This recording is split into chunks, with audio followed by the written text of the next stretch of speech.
Hello, and this is a review of another Carrie Hughes automatic steampunk style watch.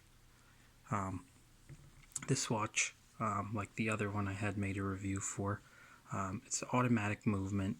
There is no battery. It is a skeleton style, so you can see front through back and back through front. It is a little bit smaller than the previous watch with the gold face.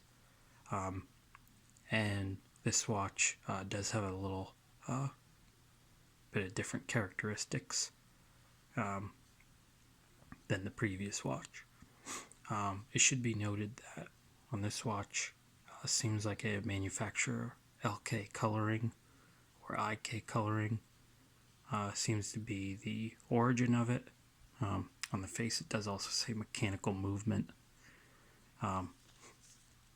When you turn to the back, you also see stainless steel movement, automatic, and then there is another LK or IK coloring logo down there when it does zoom in, and there is also what appears to be almost like a serial number. There's a number 22 stamped here, and then a genuine leather stamped on the back of the band. I will say, before I get into that, I'll show you the depth of this watch. It is actually a pretty decent size for being an automatic watch. It's not too deep, it doesn't sit too high on the wrist. I will say though that in the time I've had this watch, the only hole I can wear it on is the first hole, so basically cranking it all the way down.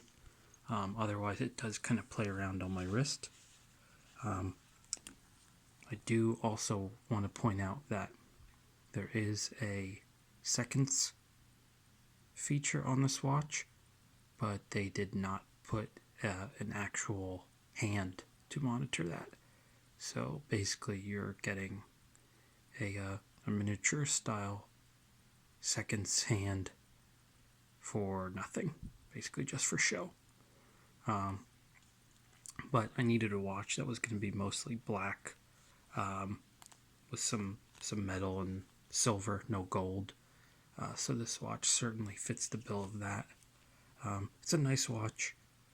I will say that this model itself is actually a few dollars cheap, or a few dollars more expensive than the previous watch that I reviewed. But I also want to say that I too will most likely be taking the band off this watch and going to either like a nylon or silicone band, just because I find those to be a little bit more comfortable and a little bit easier on my wrist when I wear them, because I do different things with the watches, and I just have a more outdoorsy kind of approach to it.